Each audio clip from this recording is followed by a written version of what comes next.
पड़ोसी देश बांग्लादेश से जिस तरीके की तस्वीरें सामने आ रही हैं वो वाकई में विभत्स हैं। दीपू दास का नाम आपने जरूर सुना होगा। दीपू दास जिसके ऊपर बांग्लादेश में इस निंदा का आरोप लगाया गया, पुलिस ने उसे अरेस्ट किया, फिर भीड़ को सौंप दिया, भीड़ ने पीट पीट कर उसकी हत्या कर दी और उसके शव को एक पेड़ से लटका कर आग लगा दी। वो तस्वीरें हम आपको दिखा भी नहीं सकते, लेकिन एक चेहरा बांग्लादेश पुलिस का, बांग्लादेश प्रशासन का आपको जरूर दिखाएंगे कि जब दीपू दास पुलिस की गिरफ्त में था, पुलिस ने उसको अरेस्ट किया था और ये जो तस्वीर आप देख रहे हैं फिलहाल ये दीपू दास की तस्वीर है।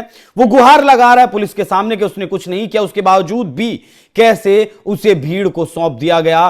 पूरा पश्चिम इस घटना को लेकर चुप है। इस देश में फिलिस्तीनों के लिए चिल्लाने वाला जो समूह है वो भी इस घटना पर चुप है। आज आपको इन तस्वीरों की हकीकत बताएंगे और हकीकत बताएंगे इन जिहादियों की, कट्टरपंथियों की उस मानसिकता की जिसने एक मुस्लिम बेटी को 7 साल जिसकी उम्र थी महज, उसे भी मौत के हवाले कर दिया, उसे भी जिंदा नहीं छोड़ा। पहले दीपू दास का अभी आखिरी वीडियो देखिए।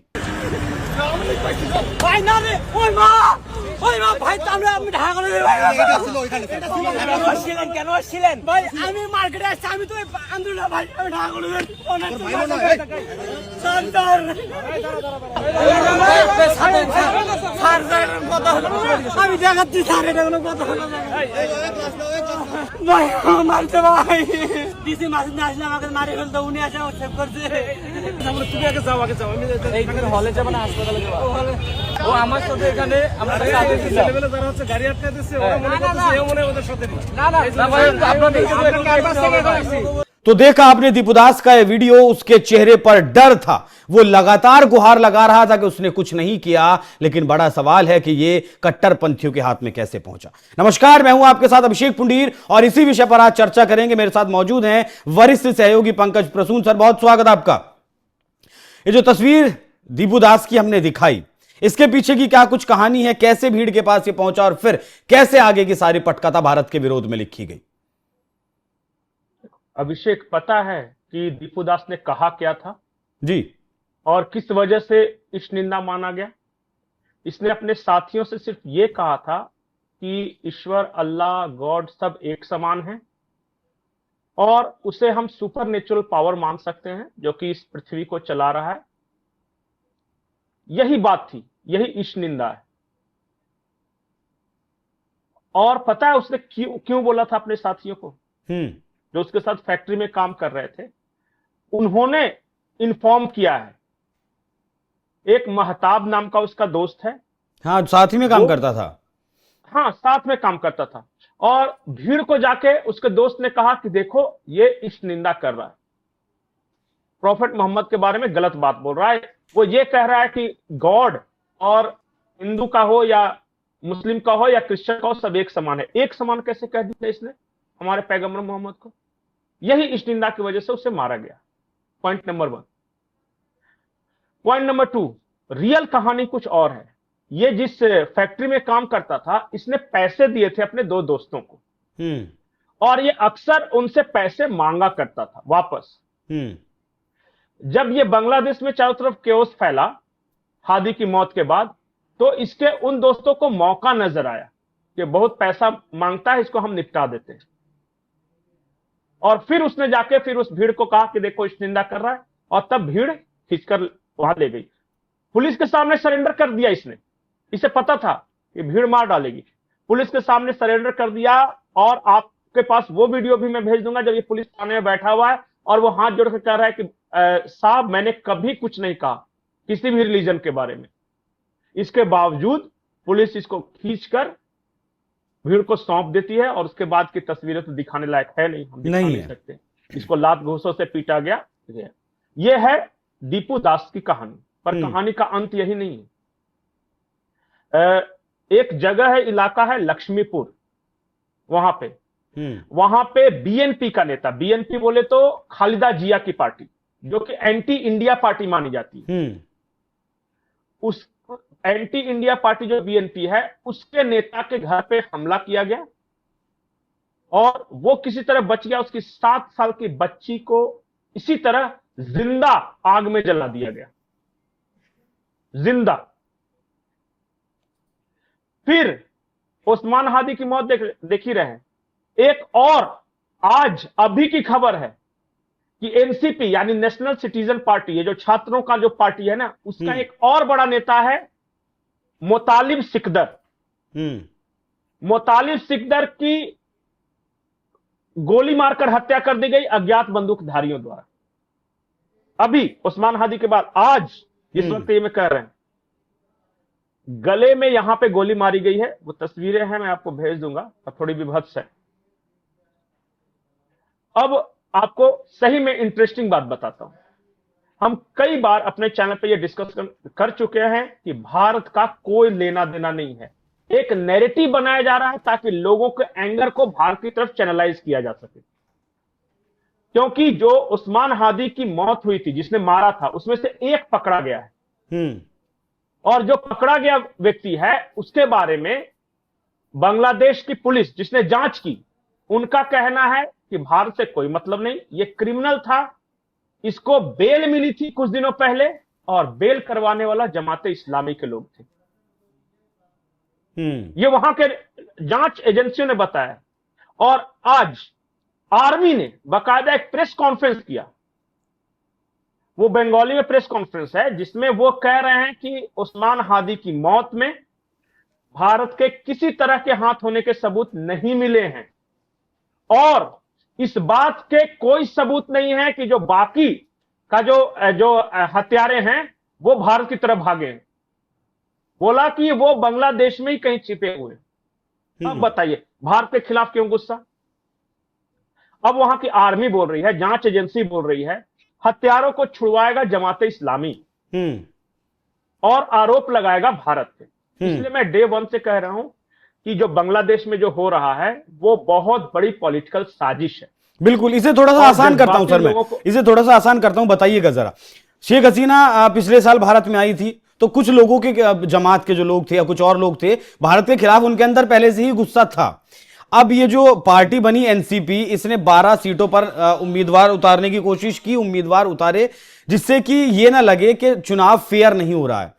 क्योंकि खालिदा जिया बीमार है, अवामी लीग को आपने बैन कर दिया है, और इस जमात इस्लामी अकेले चुनावी मैदान में थी, इसलिए उन निर्दलियों को चुनाव में उतारा गया। और वो कहीं जीत ना जाएं निर्दलीय उम्मीदवार, इसलिए इन लोगों को मरवाया भी जा रहा है, और आरोप सारा भारत के सर पर मर दिया जा रहा है, क्योंकि लोग विश्वास कर लेंगे शेख हसीना के भारत में होने से। क्या यही कहानी है पूरी? प्लान ए और प्लान बी है दोनों। प्लान ए ये है कि किसी तरह ऐसा केओस पैदा किया जाए, कंट्रोल्ड केओस, जिसके कारण चुनाव नहीं हो सके, और मोहम्मद यूनुस के जो सरकार है वो थोड़ी सी और लंबी, मतलब इसे राष्ट्रपति बना दिया जाए। 6 महीने के लिए आई थी सरकार, 18 हो चुके हैं, हो गए। हाँ, 18 हो गए, और अभी 6 महीने और एक्सटेंड करने की योजना है। उसके बाद जो होगा देखा जाएगा, उस वक्त ही कुछ किया जाएगा। बांग्लादेश में कोई भी इस तरह का केयर टेकर गवर्नमेंट 6 महीने से ज्यादा रह ही नहीं सकती, वहां के संविधान की मूल भावना है। तो फिर भी ये खींच रहे हैं। प्लान ए ये है। आपको एक और इंटरेस्टिंग बात बताता हूं कि जब उस्मान हादी की हत्या नहीं हुई थी, उस वक्त जब चुनाव वगैरह का चल रहा था, तो खालिदा जिया का बेटा जो कि लंदन में रहता है, उसने घोषणा की थी कि मैं आ रहा हूं बांग्लादेश वापस। क्योंकि आवामी लीग पे तो बैन लगा दिया था, लेकिन बीएनपी पे बैन नहीं था, और उसने अनाउंस किया कि हम आएंगे और लड़ेंगे। इस बात को लेके कुछ लोग डर गए कि कहीं ऐसा तो नहीं है कि वो आए, चुनाव लड़े, और लोगों ने अगर उसे वोट दे दिया तो क्या होगा फिर। तो वैसे लोगों पे शक है इस पूरे केओस के पीछे, कि उन्हीं लोगों ने, आज की तारीख में क्या हुआ, उसके बेटे का आना कैंसिल हो गया, तो जीता कौन, फायदा किसको हुआ? अगर बीएनपी नहीं लड़ेगी, आवामी लीग नहीं लड़ेगी, तो या तो एनसीपी को फायदा होगा या जमात इस्लामी को। यही दो पार्टी बच गई ना। अब एनसीपी के बारे में आता हूं। एनसीपी की एक बहुत बड़ी नेता है, महिला है, वो नीलोफर होंदा या होदा, कुछ इस तरह करके उनका नाम है।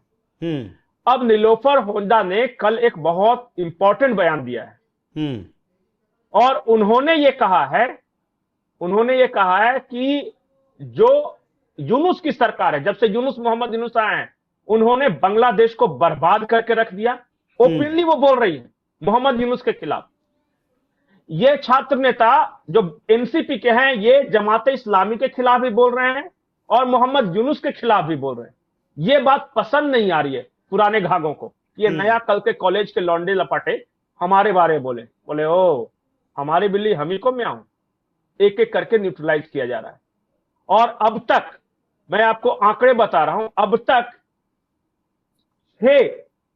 छह नेताओं की हत्या कर दी गई है। उस्मान हादी बड़ा था, उससे पहले जिसमें 2 महिलाएं हैं और 4 पुरुष हैं। एक एक करके जो भी थोड़ा पॉपुलर है। एक खबर आज की आपने पढ़ी या नहीं? हसनत अब्दुल्ला, वो जो कह रहा था ना कि 7 सिस्टर्स ले लेंगे, वो अभी अंडरग्राउंड है। वो पिछले 3 दिनों से कहीं आया नहीं है। उसको डर है कि उसे भी मार देंगे। वो छुपा हुआ है बाजार पर, कहीं नहीं निकल रहा है वो। किससे डर है बताइए? मतलब जमात इस्लामी नहीं चाहता उसके सामने चुनाव में टक्कर में कोई भी आए। जमात इस्लामी जब शेख हसीना और खालिदा जिया दोनों लड़ती थी चुनाव, क्योंकि इन्हीं दोनों के बीच में मुख्य मुकाबला होता, बायलैटरली होते थे चुनाव।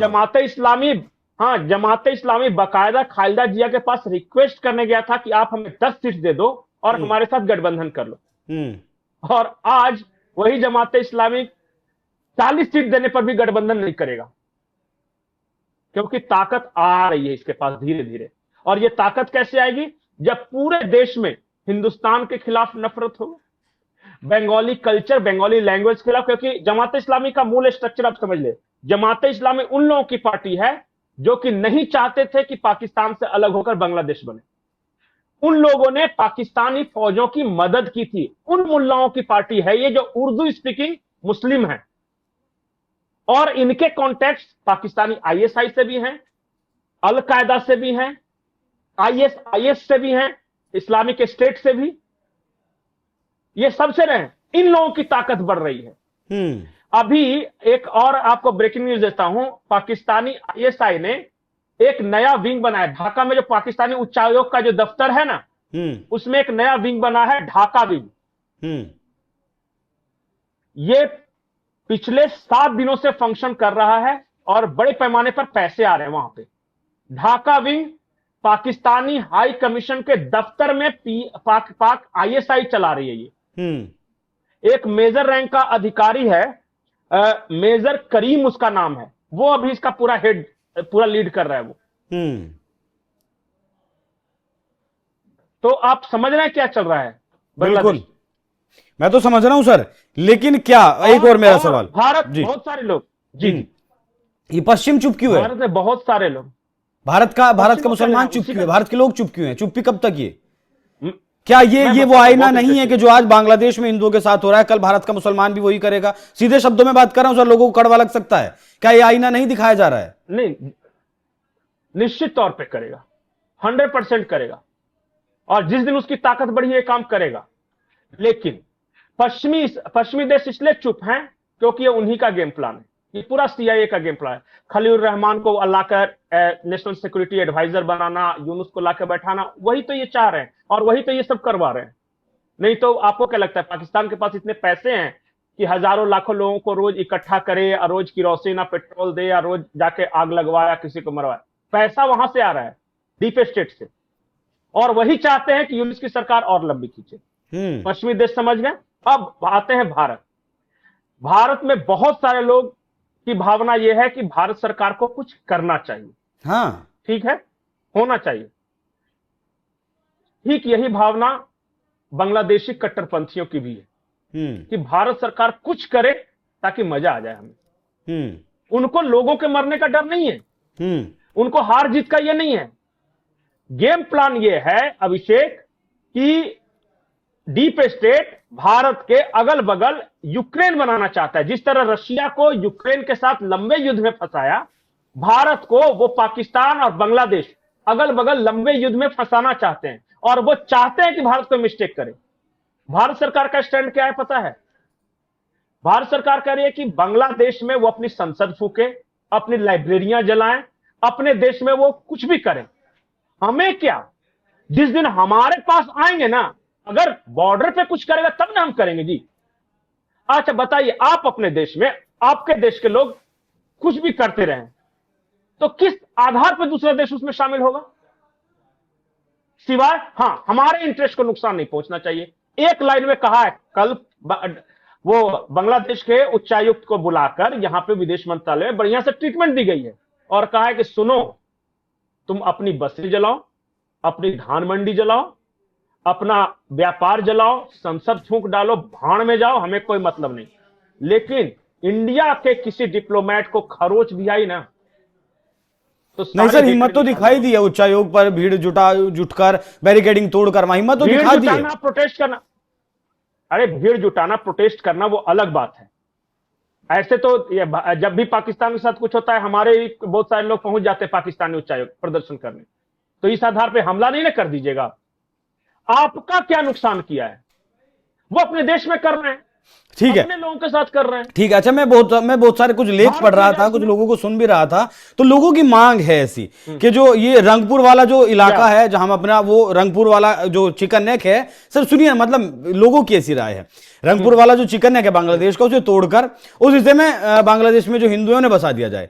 चिकन नेक, हमारा जो चिकन नेक है वो भी चौड़ा हो जाएगा और बांग्लादेश हिंदुओं की सुरक्षा भी हो जाएगी। क्या संभव है?